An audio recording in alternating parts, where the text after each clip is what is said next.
all-time Hoosiers, an Illinois brethren, someone who honestly needs no introduction, man. I got my man Quinn Buckner here. I see William on there. They didn't tell me that we also share that in common. We don't go by naturally our real names. I'm Arthur Guyton. I got William Quinn Buckner on the line. How you doing, sir? I'm good. AJ, how are you? I'm good, man. Look, you really need no introduction, man. But I wasn't born when you was man in the hardwood. I know that don't make you feel good right now, but I wasn't even thought of. My parents were probably arguing when you was man in the hardwood. But man, you're from Illinois, 1972. You went back-to-back state titles. You are the only person to ever be named Chicago Area Player of the Year for 2 sports. 1972 USA Mr. Basketball, 3-time captain, 4-year letter winner at IU, one of 8 to win a high school college NBA title, 7th pick of the NBA draft, much, much more. Let me ask you this question, man. Have you ever lost anything? Like, do you know what that feels like to not win something? And I've been so blessed, and I've got to tell you, and I say it proudly, but I say it for my high school teammates. I'm one of 3 to have won a high school championship, an NCAA championship, an Olympic gold medal, and an NBA championship. Mm-hmm. And Jerry Lucas and Magic are the other 2. Wow. And I say that primarily because my high school teammates will give me a little jab every now and then if I don't throw that in. So I got to kind of throw that in. I grew up in an athletic home. My dad had played at Indiana University and understood sports, and he understood it. I had a gift before I knew what a gift was. Mm-hmm. And he to give you a little background, because mm-hmm. it's really crazy. First of all, for those of you that don't get it, in the 70s, my entire family had a degree. I'm from a family of 6, and all of us had a college degree. Right. So that's highly unusual. My dad understood my dad was an athletic director in a school district that was just south east of where I grew up. And there were a lot of kids who were really, really good athletes. So every now and then, I didn't know what was happening. I'd go with him. And he had me run against them. And I hold my own and win some. Right. So he knew I had something. Because these kids went to, you familiar with Bloom? Yeah, absolutely. Because you're from real. All right, I went to Thornridge. Those kids could go. Right. It's now called Chicago Heights. It used to be the East Heights. Yep. They could go. And I'd run with them, think nothing of it. Just like all of us, just out doing our thing. Mm-hmm. And my mother was my teacher, then it became the principal and the superintendent of my elementary school district, and one of the first female African Americans that ran a school district in the North. Okay. I have 3 siblings. My oldest sister taught in my high school and has a degree from Parsons College in Parsons in Fairfield, Iowa. Mm-hmm. My next sister, my brother taught at my high school, which is Thornridge. The sister that's older than me, that's younger than the other sister, was the superintendent of that high school district and has her doctorate in higher education. I come from a family of educators, and I just had the gift. My father knew it. He nurtured me to try to make sure. You and I were talking just before we came on. Humble. You're right. Yeah. My mother would always say, "Boy, if you don't get too big for your britches," and that's the way I was raised. So a lot of the stuff, quite frankly, is a little bit of an out-of-body experience. I've said this many times. Right. I have to look. I have to sit down and kind of say, "Man, you can go," right. Because I just never thought about it like that. Because when you're in the midst of it, when you're in the midst of it, you're just doing what you do. Yeah. And I wasn't a great shooter. I was a great scorer in high school. I wasn't a great shooter, but I knew the things that took to win. Absolutely. I just was reading about a guy, actually went to Iowa State, named Paul Shirley. He had a great analogy. He said, there's some people that really can play basketball. There's some people that know how basketball works. Right. I knew how basketball worked. Mm-hmm. Yep. And I knew where I could fit in and be effective, given if I've got like Scott May on my team, who's the best player in college basketball. Ken, all those guys could do what they do. My job is to get it to them. Yep. And then figure out how I do all those other kinds of things that I needed in order to be a part of a team. I've always thought that the most important thing from my humble perspective is to not let my teammates down. And I look at that in sports, and I look at that in my business life. Yes. that I will not be the weak link on the chain. Right. And I don't have to be the captain, but I'm going to do what's right. Right. And I'm going to go play. And if you're going to come play, you're going to play right, or you can go sit down. And I don't care which one you do, but if you're with us, you're with us. That's kind of how, that's my thing. Man, I watched the game, 76 championship game for the first time analytically. And you did exactly what you mentioned. I saw you just patrolling, controlling, making sure Scott, Kent, everybody touched it. Then all of a sudden, when you saw the run, you start attacking the rim because they forgot about, oh, Quinn ain't gonna try to score. I mean, what are your leadership skills, your ability, your competitive nature, your toughness? You look back and those things are developed in home. That's where it begins, in the home. As you get older, you don't think about it as you're playing. Can you pinpoint a certain moment or situation where you change from Quinn the kid to Quinn the leader when you were younger, when you were in high school? Though I'm viewed as a civic leader today, and a business leader, I don't view that's everybody else's label for me. Right. Okay. Again, but the point that you asked the question is about. I don't remember the exact scenario, but I had a heck of a basketball. Absolutely. I mean, first of all, let me get real here. Tell me about it. Boyd Bax was legit 6'6", could do everything, but he had come from a dysfunctional family. And I don't want to put all his business in the street, but mom and dad had just had a really tough life. So he got sent to his aunt who lived out in my neighborhood.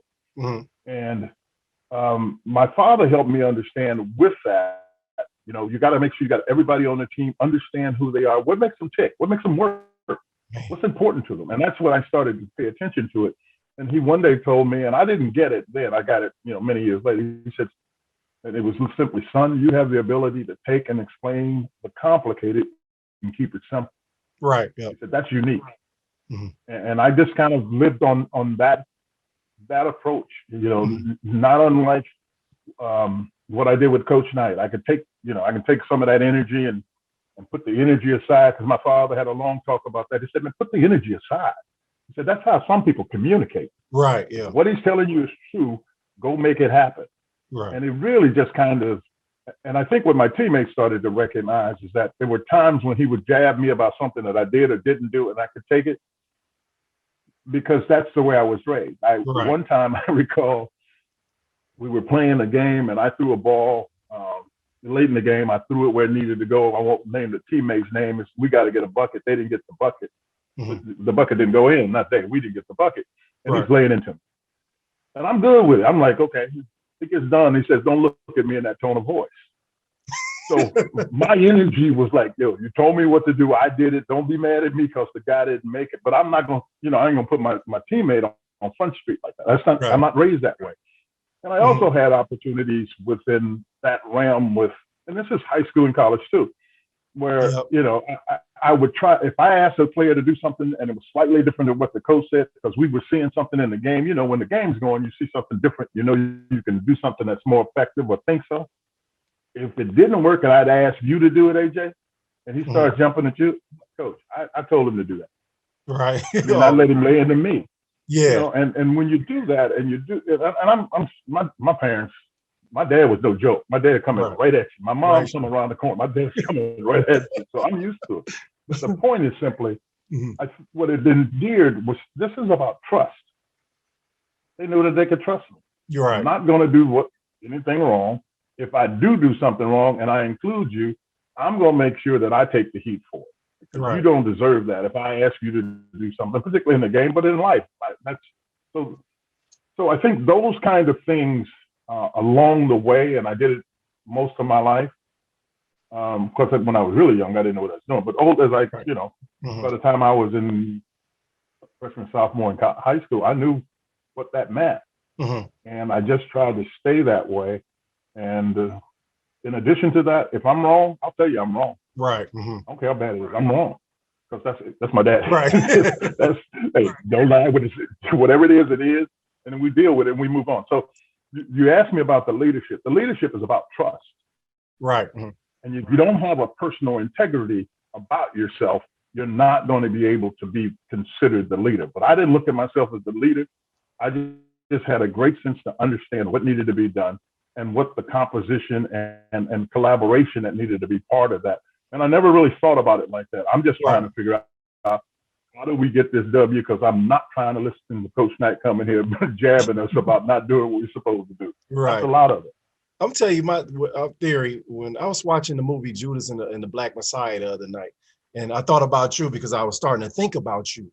And then I started watching the game the other night, and I didn't really understand how young Fred Hampton was when he was assassinated. Mm-hmm. And it seems like you guys who grew up in the 70s, you had to grow up extremely fast. You had to, when he was being his order self, he was saying things. I'm thinking he's like 42 years old.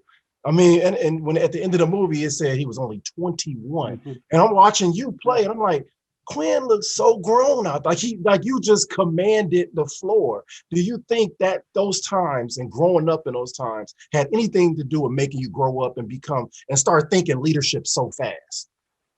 I don't think it made me start thinking leadership. I think you raised a great question. I think it fostered a sense of accountability and responsibility. Very much so, because in those times you needed to know what you were doing, what you were responsible for, because you got outside and you crossed the line, and you know, I don't care if it gets on the wrong side of the tracks to do something. Those kind of things, you knew what the ramifications were, and I think it's very different today. And I think, you know, this one I'm going to go off on, so just hang with me. I'm with you. One of the challenges that parents of my generation have created for those younger is all of us wanted to make sure our children had what they didn't have. Right. What I don't think we did a great job with is making them earn it. Right. Right. Yep. My parents made me earn it. I mean, the first job I ever had was washing toilets in my elementary school with, God rest his soul, Mr. Belmont. Mm-hmm. We used to go, we cleaned the school at night. So I was doing this. I got to believe, I don't think I was more than 8th or 9th grade that I was doing that. And that gives you that sense of responsibility. And I think those kind of things let you see the world for what it is versus what you want it to be in a lot of ways. Now, you can dream about that other stuff, but what you see today is, and deal with it. And it's not unlike I had to deal with some people who had a different view than maybe you and I have of Black people. Quite right. Yep. And where I wasn't allowed to be on the varsity football team because the community, and this is when I was a sophomore, they had done it the year before with a kid that name, I can't remember his last name, but he's Wojciechowski was his name. They let him do it as a sophomore. When it was my time, I'd gone through spring, summer, and it was clearly better than the guy in my position. When it was my time to move up, they said the community wouldn't let me do that. Mm-hmm. And that was one of those, again, that's kind of one of those awakening. That's the reality. That's, you know, accountability.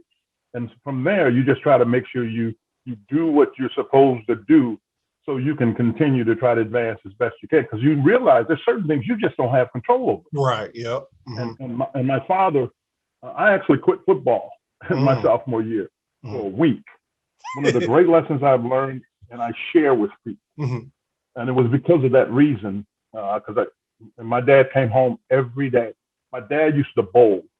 And after 4 o'clock, I mean, he wouldn't come home. He out in the Chicago Heights, he'd go straight to the city. They bowl. He just bowled. And he was actually a very good bowler. Right. Came home every day. And I mean, I'd pull up, I'd come and get off the bus and see that car. I was like, oh, man.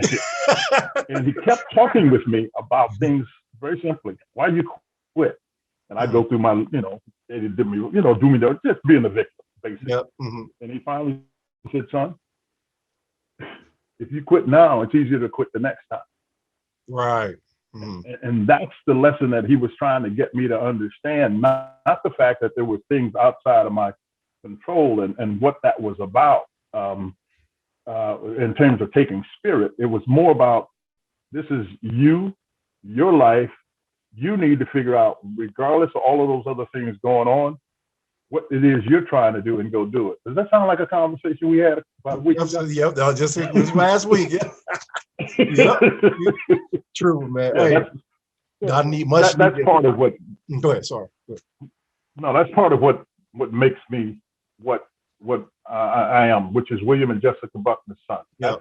That's who I am. Yeah. The rest of this is just facade. I'm William and Jessica's son. Period. Yeah. Let me tell you guys a little bit about our partners over at Bet Rivers Sportsbook. If you haven't signed up with Bet Rivers yet, now's the time. Bet Rivers Sportsbook is offering a $250 match bonus for your first deposit. But what sets them apart is that they require just one play through to turn your bonus into cash money. When you win at Bet Rivers Sportsbook, they pay fast. And now it's even faster with Rush Pay instant approval for withdrawals. It's safe, it's secure, it's reliable. With March Madness around the corner, there's never been a better time to give Bet Rivers Sportsbooks a try. Go to betrivers.com today or download the Bet Rivers iOS app.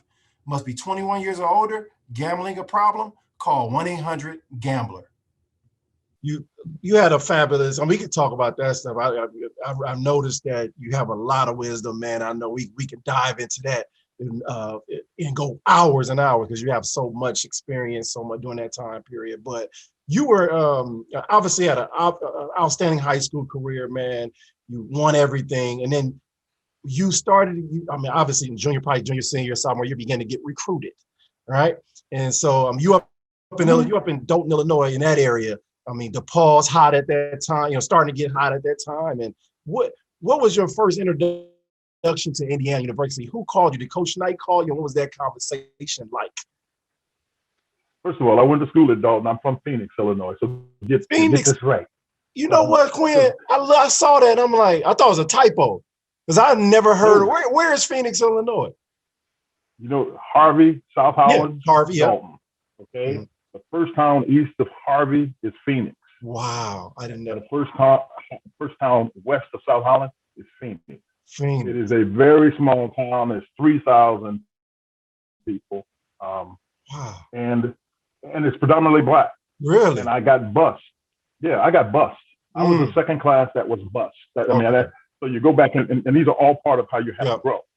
So I had to learn how to really just get into the high school and deal with young people there who probably had some, not all of them. Some had no interest in me being there, but my class being there. And I guess that's fine. But that helped me grow. Now, as for Indiana and recruiting, the blessing again is could have gone to any school in the country. That's the blessing, and I it's a little weird when I think about it that way. And then even the Ivies, because I was a good student. My mother and father games. No, boy, you do your homework. They don't. I'm telling you, my mother and father didn't play. My first introduction, believe it or not, to IU had little to do with me being recruited, but I was being recruited. So let me give you that one. My father went to Indiana, was on that undefeated team back with George Talaferro and that group. And he played football there, and he graduated from there. But I have a sister, the sister that was the superintendent of my high school district, was in school. She's 4 years older than me. My father would bring us periodically to come see my sister at school. I didn't realize my father was recruiting. Really? He's familiarizing me with the campus because I'm a mama's boy. Mama's boy. And he knows I'm not in any hurry to be getting out of the house. And so he was trying to make sure I was familiar. When it was time to go, I'd go there. And then after that, the recruitment came a little bit diversity. So George Talaferro was part of it from the football side. There's no question about it because my dad had played with George Talaferro. But Howard Brown was one of the players on he was on that team with my father, as well as he was the coach with Coach Pond at the time on the football side. And Coach Brown and my sister had worked well together because my sister worked at the IU Foundation. Okay. Yeah. So all of that was all part and parcel. But the recruiting was was simple in this regard. My mother pretty much ran the house. Right. So my dad is it's no different in most houses, quite frankly. But so Coach Knight came and was, Coach Knight could recruit you. Right. Yeah. I mean, he's bright, he's charismatic, charming, all of that goes with it. My father's old school. My father used to have the ottoman turned upside down. The light was half out, and it was actually kind of funny. Right. Half out in the living room. We live in one of the shotgun houses anyway. Right. He's talking to me, but he's really talking to my mother. And so I actually was going to UCLA because it was the school of sport, of basketball at that time. One of the reasons I didn't go, there were many reasons, but a couple reasons. Coach Wooden wouldn't come to our house, but he didn't go to any recruit's house. My father was born in the 20s and basically was in the war in the 40s and all that went along with that. That really bothered my father, bothered him deeply because it's like you don't respect us enough to come to the house. But Coach Wooden didn't go to anybody's house. Right. But in the conversation, God rest his soul, Coach Wooden also made mention of the fact that, I hear you're a good football player, blah, blah, blah. It's going to be really difficult to play, do that and play basketball at UCLA. I thought about it, I'm a half cocky kid. I'm going to play. I've been playing all my life. I'm going to play. I'm going to get out there. My father told me after that meeting, he said, Quinn, he's not going to let you play football. And I heard about it. But even more importantly, what my father said that was deeper than that. He said, son, because I was mischievous. Because I'm, kind of clever, whatever. Yeah. If you get in trouble out there, I don't know anybody out there, and I can't get there in time. Right. Right. And that kind of fueled it to move me, if you will, back to Indiana because he knew Coach Brown. And at the time, George Talaferro was working in the vice president's office. So he knew people if I got whatever, something going on. But the recruiting aspect, though, it was Coach Knight. I didn't talk to him that much because AJ, I do a lot more talking now because in addition to doing wealth management, I do television, as you know. Right. I was a shy kid. Right. I got bullied in my neighborhood. I was a shy kid. I was short. I'm dark complected.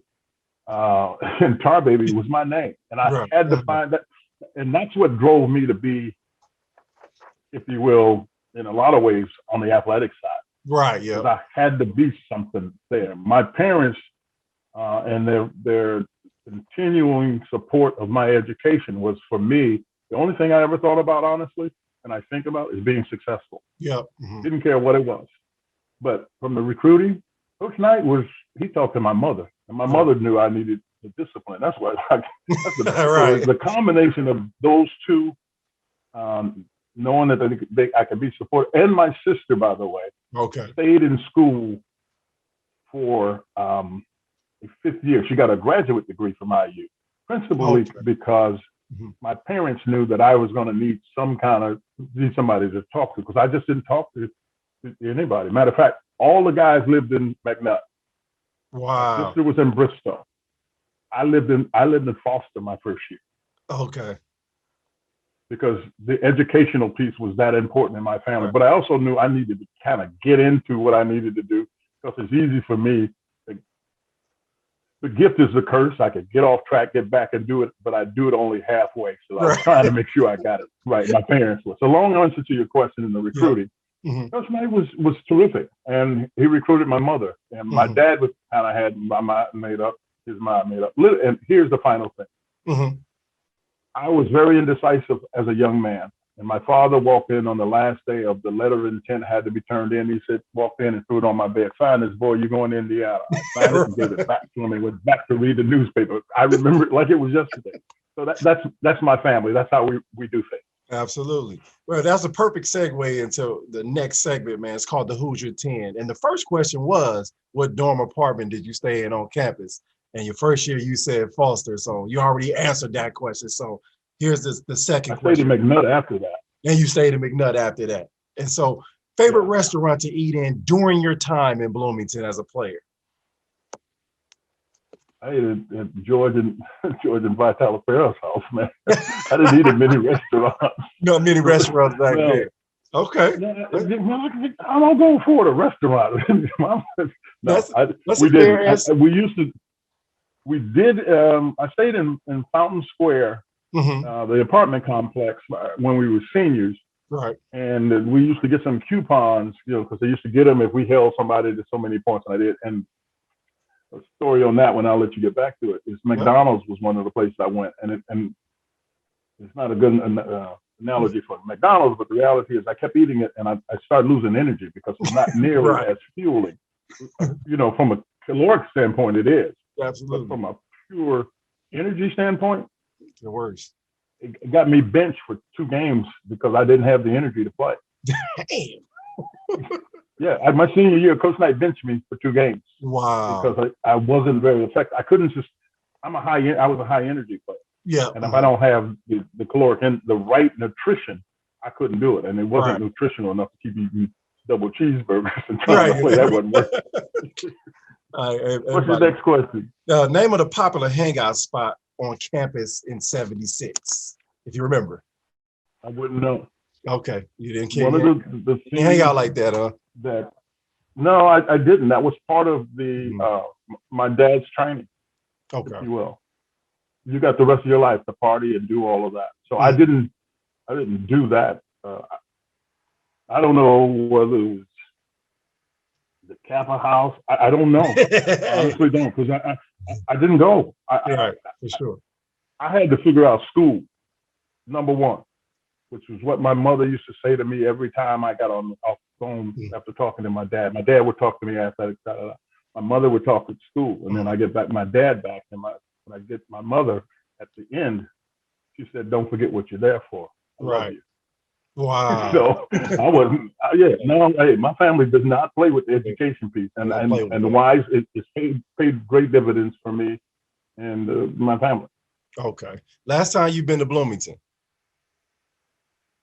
I quietly go to Bloomington quite a bit. Oh, quite a bit. Okay. I see Scott. I play golf with Scott all the time. Okay. Yeah, I'm in Bloomington quite a bit. Cool. In 76, what game almost cost you all the undefeated season? Playing against Michigan. There were 2 games, actually, but Michigan, I think it was at home, and it ended up being a game where it was a 2-point game, literally. And I took a shot with my shooting self, and I shot it, and I missed it badly. And I think Jim Cruz either got it and threw it up, and Kit Benson tried to get the rebound, and it bounced off his hand and went in, and we went to overtime. Wow. Yeah, so that was one. Mm-hmm. We also played Alabama in the, regional. I don't know if it's like that. Or not. Mm-hmm. Because we were there before they started seeding teams. So we played, when we played, I think we played 3 of the top 7 teams in the country. Yeah. Alabama had us down 6 with probably 2 minutes to go before the shot clock. And one of the guys, Leon Douglas, who's a good friend, got impatient and he shot it, and we got it and we pushed it up. And then we got another stop and we pushed up, and that's how we win the game. But they had us beat because they could have stalled and we'd not been able to catch them. So listen, you can't do that blessing of being undefeated and not get breaks. I mean, you make breaks, but you cannot do it without getting breaks. Okay. Toughest place to play in the Big Ten. Toughest places to play in the Big Ten, you remember? Everybody else's problem was playing at Assembly Hall. Absolutely. I know where the toughest place to play is. AJ,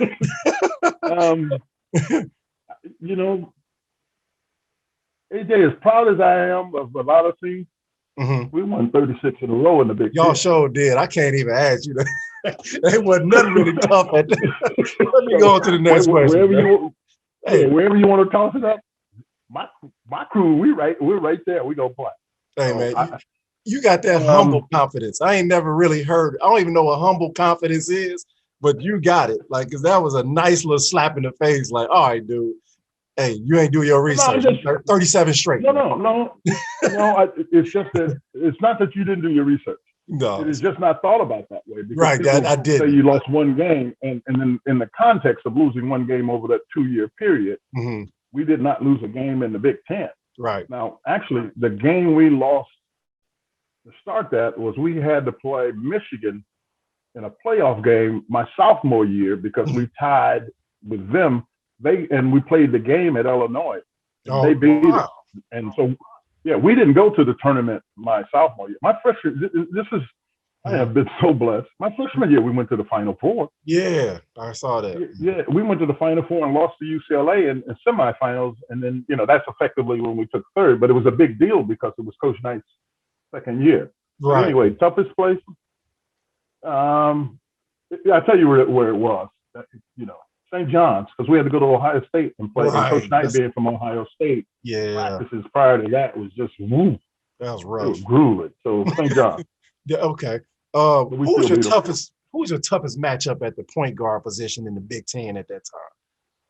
Ricky Green. Yeah, I saw that. He was Ricky quick, Green, man.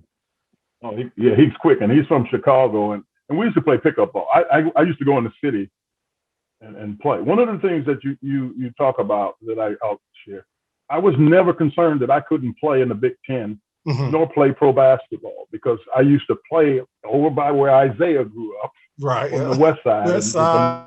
The Martin Luther King Center. Yeah, and over there, you got to come play. You know, Peoria got the same kind of thing. You do certain places. You cannot come and just kind of be. You got to come play, or you can't get back on the court. So I played against Ricky Green there, one of the best players that we played against that unfortunately didn't have the kind of pro career, and is now deceased. Michigan State Terry Furlow. Yeah. I've never seen anybody score as easy as Terry Furlow. Really? And it didn't matter who you put on it. Bobby Wilkerson was 6'7", and as good as he was the best athlete on the team. Bobby couldn't check it. And this guy was about 6'5", just knew how to score. But Ricky Green for me. Absolutely. What was your most memorable, outside of the 76 title, obviously, in that season, what was your most memorable Coach Knight moment? I'm sure you got tons of them. Well, I think there were a couple of things that are notable for me. Our freshman year, Steve Downing was on the team, but we had a reasonably successful year, and we're going to the back end of it. And, you know, you talk about developing trust. This was still in the trust building time with Coach Knight. And at some point within the last 2 or 3 games of the year, we had done well. And Minnesota, who had 3 pros on their team, Ron Behagen, Jim Brewer, David Winfield, the baseball player. Yep. And they had 2 other guys who were 6'5". So they were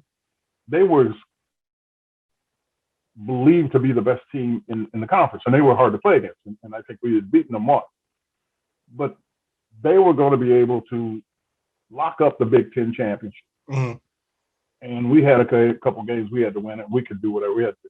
Coach Knight said they're going to lose at Northwestern. Wow. And at the time, I'm like, you know, this is my coach. What do you know? Yeah, right. You know, because he's absolutely right. They went up, and Northwestern is a lot better than they used to be. This is, you're asking about fit. Right. They went up there, and Northwestern was one of the bottom teams in the league. Minnesota, one of the top teams in the league, and they lost.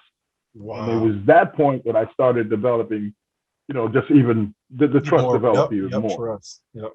The other thing about Coach Knight, which was very unique and I think helped bond us, we went to play in Hawaii one year. And in that playing, at some point, you know, coach wants to make sure you have some cultural experience, which is the right thing to do.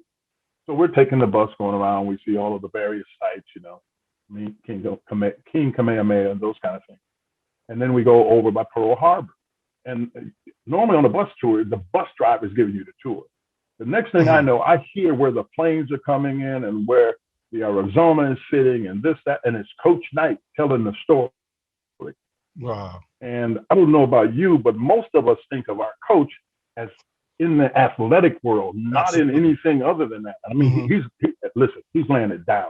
Right. And I'm like, oh my goodness, this is different. So it's different. Those things stuck with me about Coach because he was smart as he is. He's smart as all get up. Yeah, smart. One of the smartest I've ever been around, man. Final question, man. And who would be your IU Mount Rushmore? My IU Mount Rushmore would be yourself, Scott May, Isaiah, and Calvert.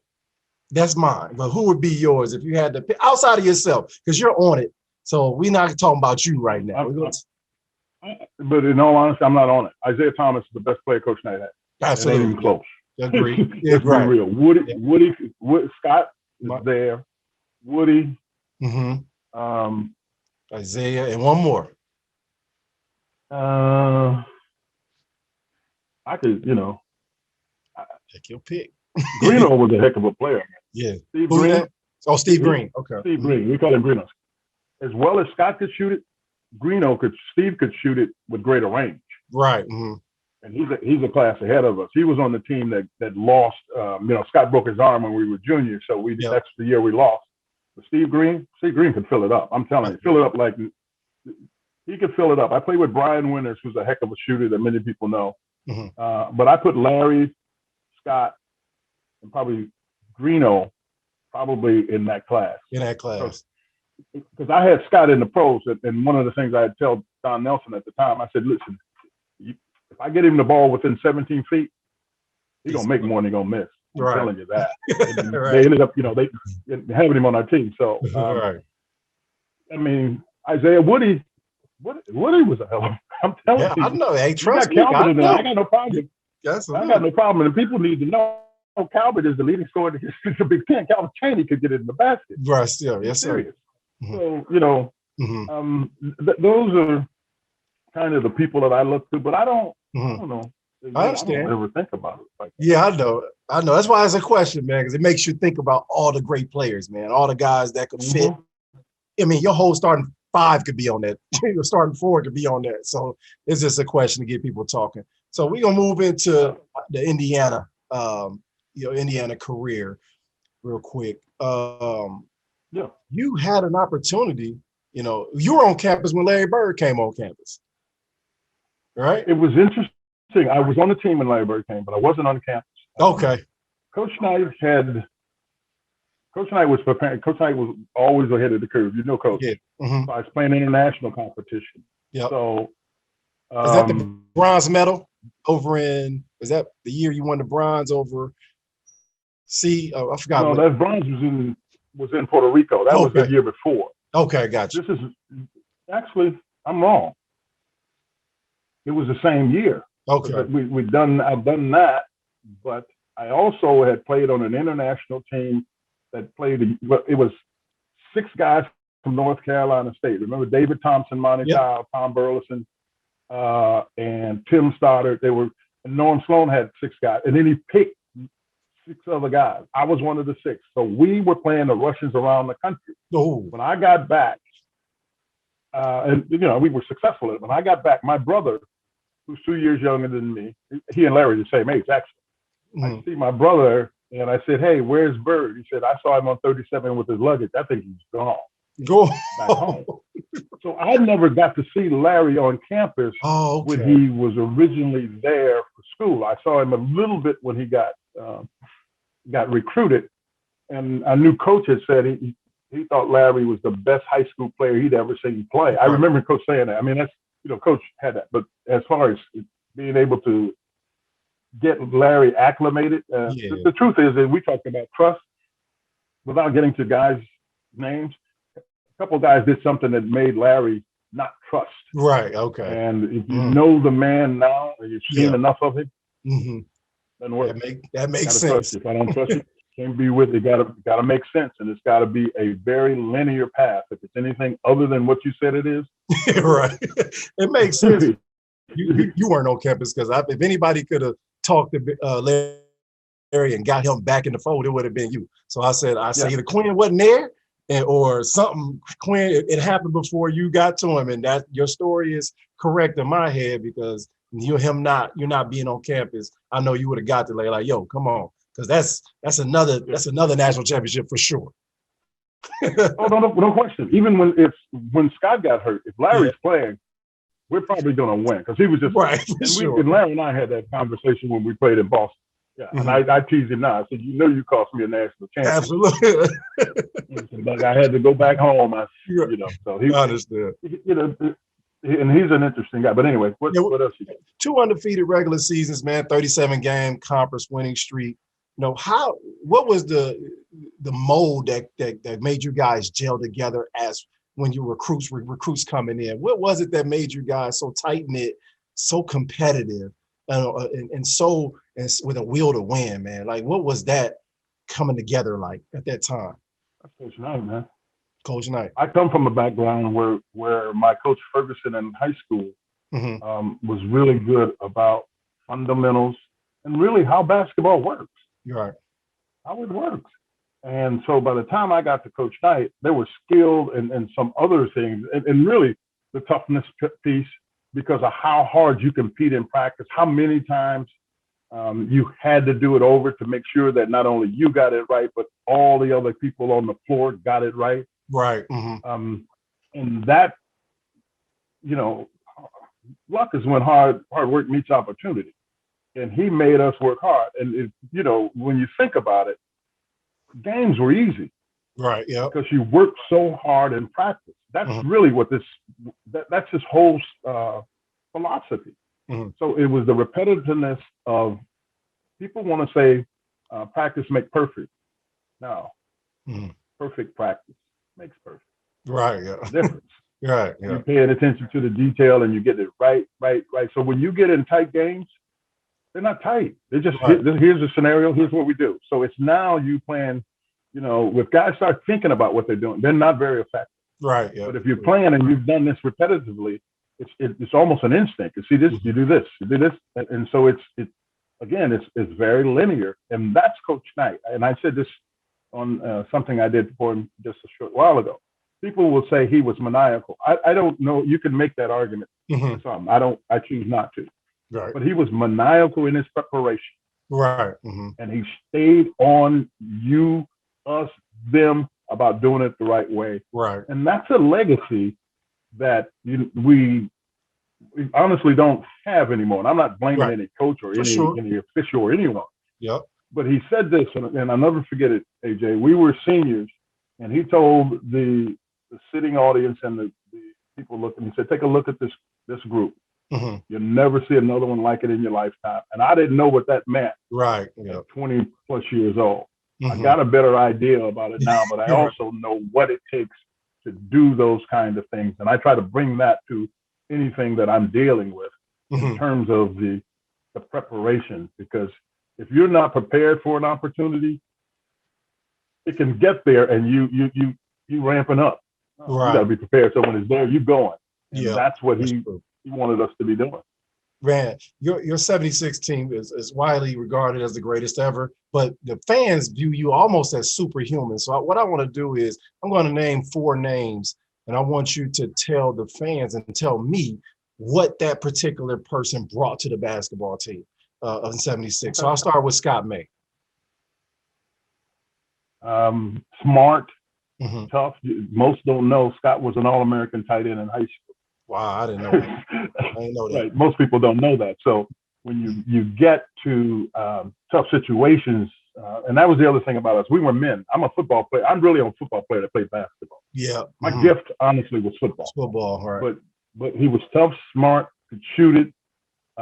Knew his limitations. Wasn't a great defender, but he was a decent rebounder and above average passer. But he was tough-minded and highly competitive. Right. Bobby Wilkerson. The best athlete on the team, and it wasn't even close. 6'7", rangy. And I'll give you a story about Bobby Wilkerson. Scott and I were talking about this just 2 weeks ago. We were in front of McNutt doing, how you sit out in front of McNutt. For people who haven't been there, they don't know. But, it's just like it's an area where you can sit in lawn chairs or whatever. And literally, Bobby Wilkerson and a guy named Mike McFarland, I believe is his name, got into this discussion about who was fast. Bobby's 6'7".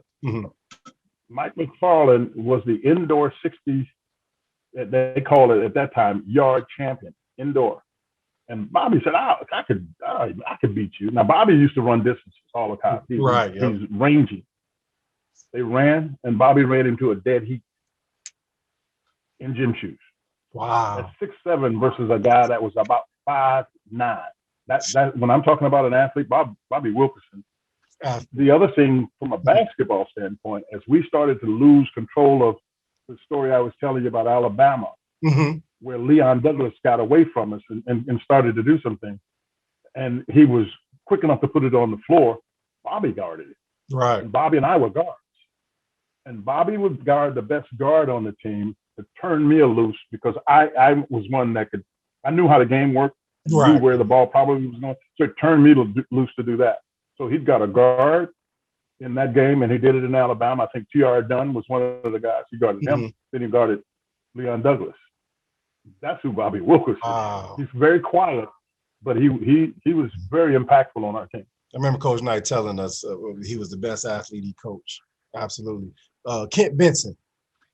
Benny was an interesting guy. He had a lot of pressure on him coming from Indiana and Newcastle, where you have Chrysler, I think it's Chrysler Center Arena, and just a lot of expectations. And he came in, and like you might expect it with Indiana basketball, everybody was expecting him to be the star. Well, he was coming in on a team that just wasn't happening that way.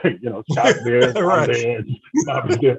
And we had to help him understand how things were done because he was so much bigger and so much better skilled than kids. High school was easy. Like for a lot of us, you have to make that adjustment. And he struggled with it. But once he got it, Kit was strong. And he was one of the guys, first time I'd seen centers consistently. I'm not first. Right. As a center. Steve Downing could shoot this shot. And most don't know. Steve Downing was on the team when I was a freshman and he played with George McGinnis. But then Benny could step out and make the shot up to the foul line. But he was big and strong, and he had a little bit of a mean streak in him. Right. He didn't mind hitting you with an elbow coming across with a swing hook. So now that's how you covered the middle was with Benson. And he was, he was as impactful as in a lot of ways Scott, maybe to a lesser degree. Well, sure, Scott. But you had to have somebody to man the middle because it was a much more low post game, if you will, at that time. Yeah, that's. And Benny could do that because he had a hook that you couldn't guard because he was big and he didn't mind dropping that elbow in your face or your chest, depending on where you were. Yeah, okay. What about last one is Abernathy? Aber was a fundamentally sound player who was behind Scott, my senior year. Behind Scott may have been our best shooter. Right. It may have been Scott, Abernathy, and then Kent. Was a very good passer, understood how the game worked. I mean, really knew, the guy, reading defense, all of the stuff we used to hear, read the defense. But Aber read it well. He could deliver whatever pass needed to be delivered. If he had to spin it a little bit to give it to come back to you, if he couldn't give you a straight line pass, he didn't do that very often because if it didn't get there, he knows Coach Knight is going to get it.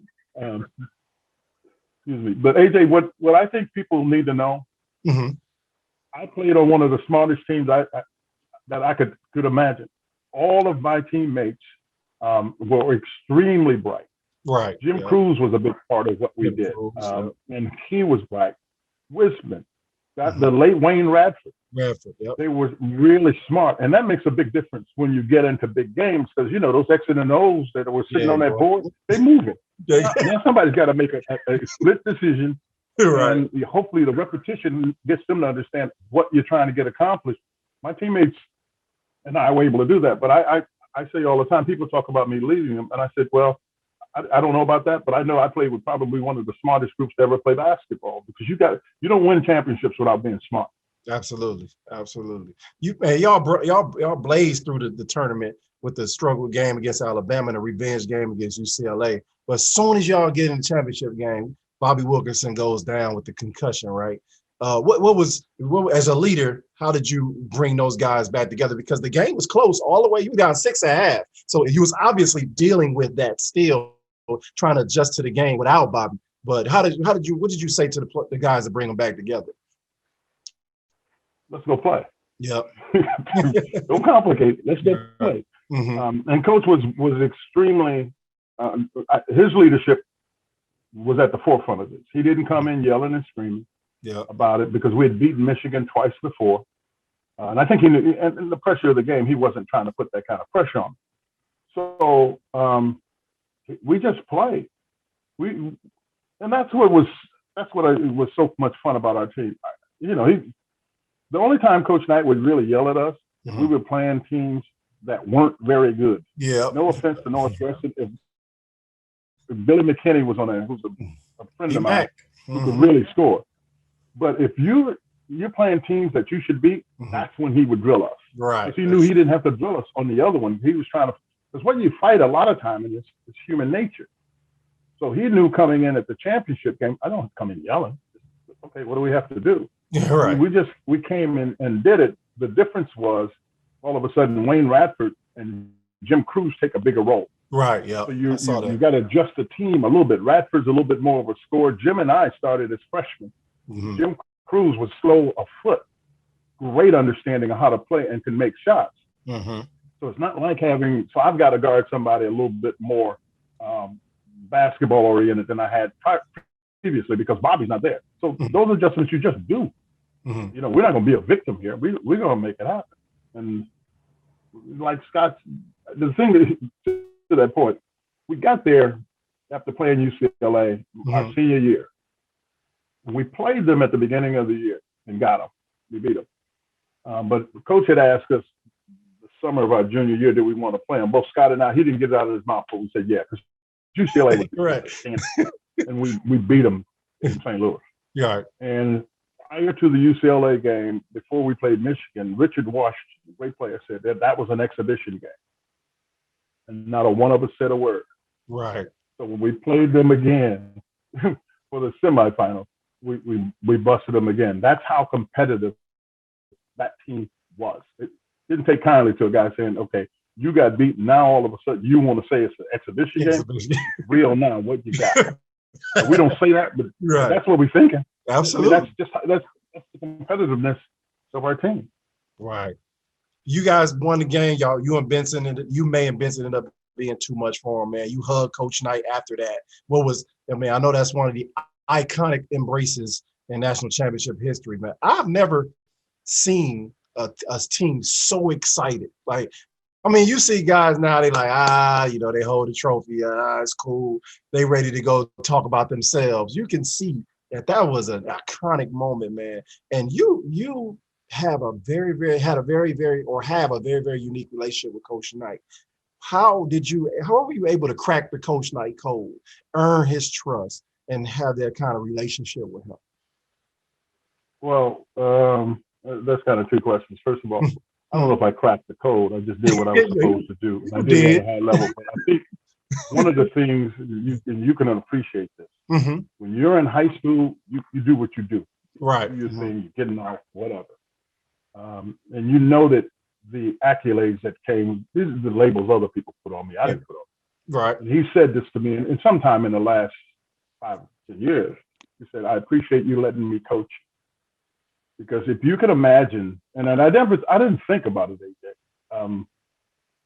AJ, given the accolades, the labels, the fact that I'd won football, basketball, I could go anywhere in the country. So you're talking about somebody that can do something. I didn't think about it like that.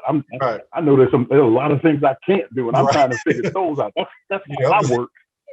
And he said, you allowed me to coach you. And for that, I really appreciate it. And I think in that was an acknowledgement of William and Jessica Buckner. I'm not going to kid you. And that is something that will forever stick with me forever and a day, because I never thought about it as I was letting him coach you. There's no question. You're the coach. So I'm going to let you coach me.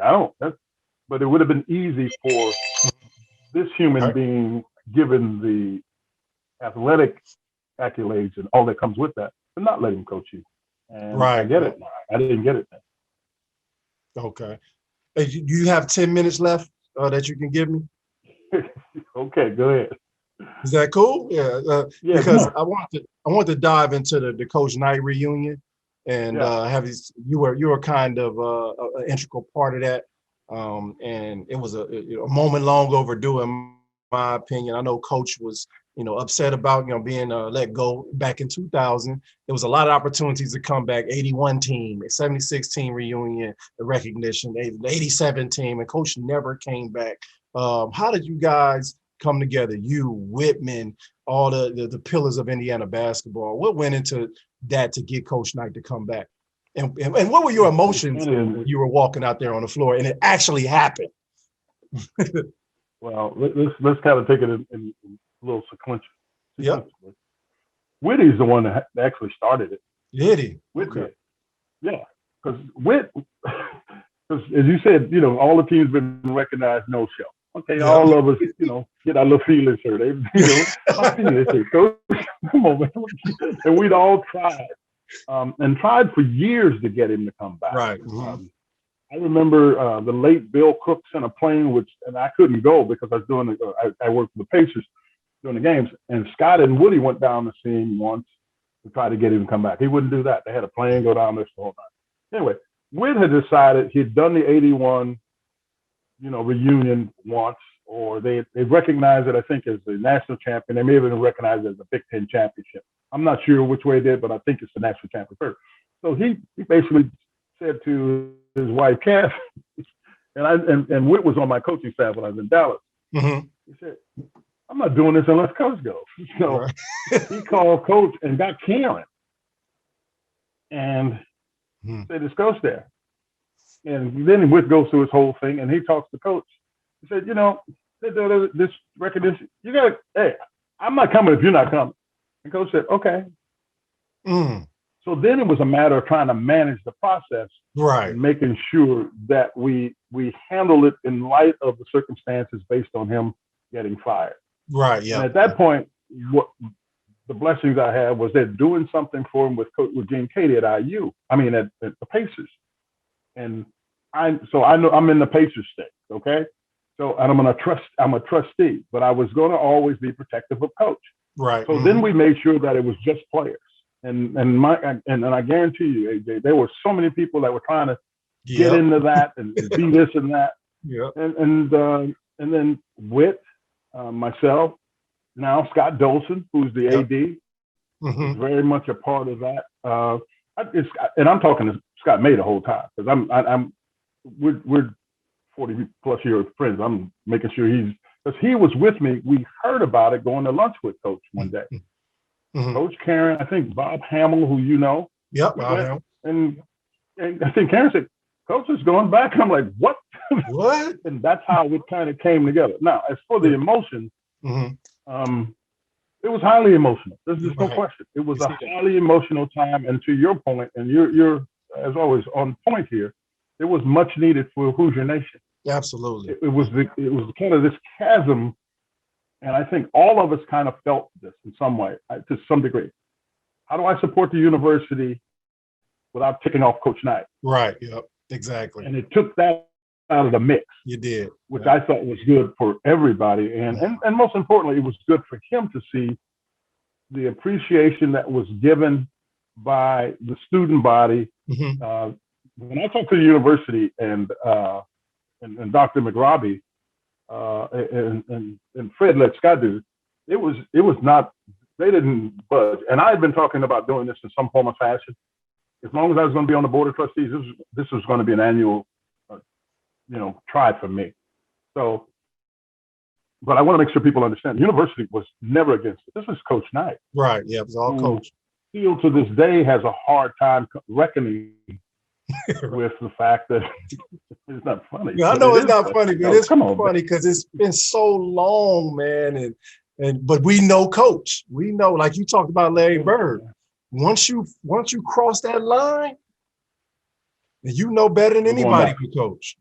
Nobody going back. And it's funny because people, I'm gonna kind of go back to this Larry Bird thing.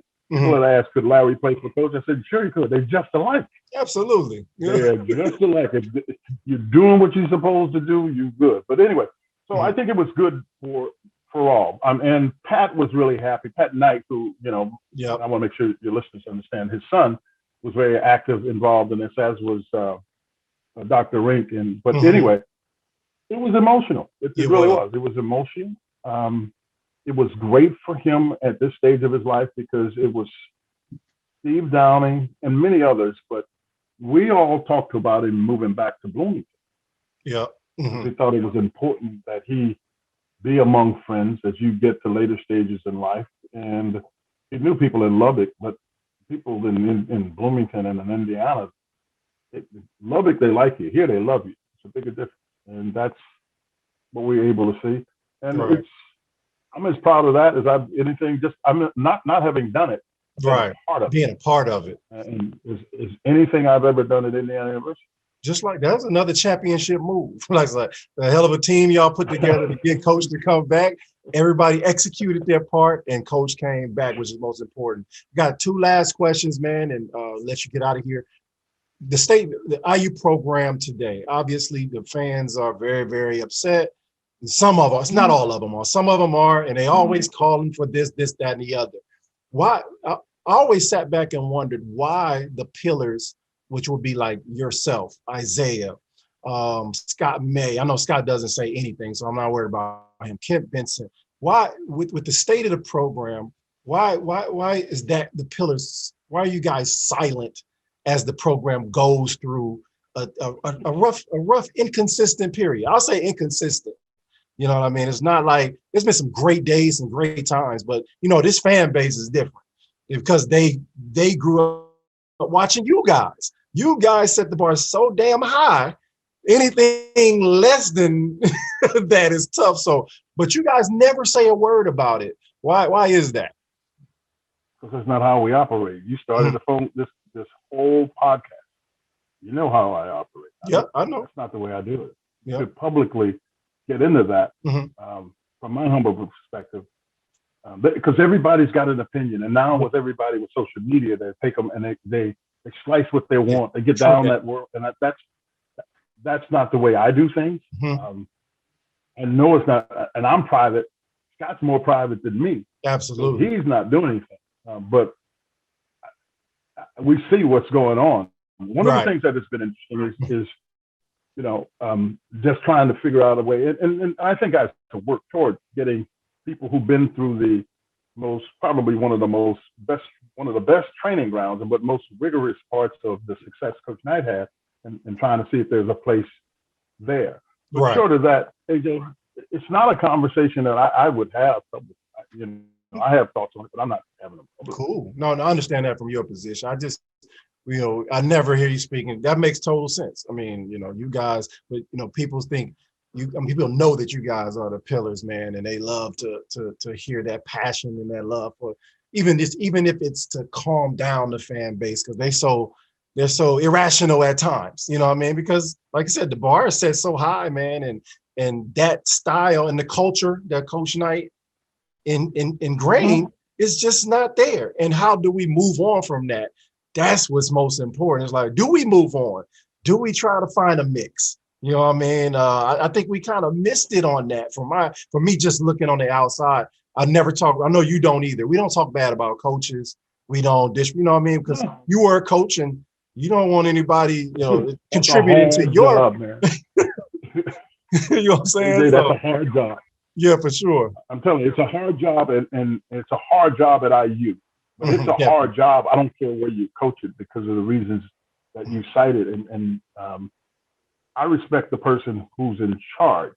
I grew up, we were talking about, this is William and Jessica Buckner's son. That's how we do it. Yeah. He's in charge. Okay, I'll deal with it. If I get in charge, I deal with the things that I have to deal with. I'm not in charge. So anything else is just chatter. Right. All right, man. This last thing, Larry Bird, man. You played with Larry. Larry's my all-time favorite small forward. Don't have to say that he's the best. I'll just say he's my all-time favorite, man. What was your experience like? You won championship with Larry. What could you tell the people about Larry Bird, man? Or specifically me, because I want to know. It's not even about the people. I like to know what Larry. Larry has been his own man probably from the time he's been very young. Leaving IU was part of that development. These people who want to say he is a hick got it so wrong. No, I don't believe that. He likes it. No, and he likes it too. Yeah. Because he grew up shy. And he'd rather stay that, people not knowing him. But I'm telling you, I've watched him work situations. And one of the reasons we're still friends is I don't get into specifics about it. Right. He worked it masterfully. Never offended anybody. Was able to do what needed to be done, move on if there's something that he needed to get, got it, kept going. So you have to go into that psyche to understand. As a basketball player, he's 2 or 3 steps ahead. Yeah, that's why I loved him. He always knew who he was playing against. The trash talking was legitimately about things like you and I grew up with. Yeah. He used to play basketball with a lot of the people that worked down in French Lick. Yeah. The service people. So he grew up in a trash talking environment. Most people don't really know that. Even though that's Orange County, the hotels down there had people when they had, black people down there that played basketball. That's where he got it from. Right. Yeah. And he brought that to it, but he did it because he fully understood who he was playing against. And if he thought it got him an edge, that's all he was trying to do, was get an edge so he could do what he needed to do. Absolutely. So you're talking about a guy with a high intellect, not only basketball, but pure intellect. Right. He's just quiet, but he's the strongest player I have ever played against, bar none. Wow. He grew up down in French Lick, as many people know. And I asked him about it. Like, AJ, there's some guys that if you lean on, that you can move them if they're trying to get a rebound. You can move their arm or move something, make them have to readjust. Mm-hmm. If Larry put an arm on you, and I watched this consistently, put an arm on you to hold you off, you couldn't move anything, not his body and not his arm. Mm-hmm. So while people wanted to know how he rebounded so well, he got positioned because he kept you out of position. Right. Yep. And he knew how to do those kind of things. But he's one of the most intelligent guys, frankly, that I've been around. But he's very linear. But he sees the world for what it is, not for what other people think it is. And, absolutely. And I admire the man because he's a piece of work. He's very quick-witted. Yeah. I can tell you, he's very quick-witted. If he's quiet and you throw a barb at him, he'll hit you with one so hard, so fast that it'll hurt you. I'm telling you, it'll hurt you. It's like, oh, darn, I didn't expect to get that one. Right. That's Larry Bird. So anyway. Hey, thank you, man. I got one request for you, and I told other guys this as well. Yeah, you guys did a great job of bringing Coach Knight. That was the team, that was the squad. I think for healing and continued healing, that an all IU alumni weekend, former basketball players, all inclusive, Tom Crean guys, Kelvin Sampson guys, Mike Davis guys, all this would be a dope way to really ride off into the sunset, man. And we haven't had that. Everyone has their separate one, it seems. You know what I mean? I've been invited. I haven't been to any of them, but everybody has a separate one. And we have to, this is important, to give people their flowers and continue to grow our relationship. Because I wish I would have had a relationship with you like this when I was playing, because you easily change people's mindset. But you're an anomaly, man. And you could have easily said, hey, AJ, man, this is what you're not doing out there. Yeah, you quiet, you killing, but you ain't getting your teammates better. You're not being vocal enough. Like, now I'm grown now. I know it. I look at my games. I know exactly what I did wrong now. Like, dang. Right. And it was a tumultuous time when I was there too. And as a kid, right, like you said, you don't even think about that when you're in it. But when I look back, I'm like, I went through 3 transfers. My coach get fired after a senior year. We end with a thud. It was just like, it could have been, we talk about mental health now. It could have been, had an effect on mental health, but, Coach Knight, and through all that, he made it manageable. He helped us get through and graduate. But with all that being said, man, I wish you guys came around and you did a lot of games, and you shouted out my mom too. I want to shout my mom out. That's one of her favorite times on TV, my senior year playing against Purdue. You shouted my mom out, showed her love, and she still plays the video to this day. But I think that an all-inclusive alumni reunion for us, like players only, just like it was for Coach Knight, and the wife, they run our lives. So we got families now. And something like that over the next. You try to have that without families, you won't have a home. We all be stuck in assembly hall together. But right. Something like that over the next couple of years, especially while Coach Knight's still around, and with COVID and everything is so day to day now. I think more than ever, this is the reason why I do this podcast. It's a players only podcast. Bring us all back to center circle with you guys leading the way as usual, man. I just want you to think about that going forward, man, because we have not had that. A nice weekend for all of us together. You need to talk to Scott Dolson. Mm-hmm. I think I know this is more business-like, but talk to the athletic director, Scott Dolson, and see if that's something that makes sense. I have no problem with it, not opposed to it. I have the same interest that you have, to see Indiana succeed at a high level and basketball for sure, but in all athletics, because I see it, I now have a view that's broader than that, but that's where my heart is, quite frankly. Right. So yeah, I think you should just say something to athletic directors, adults. I will. Illinois boys to Indiana men, man.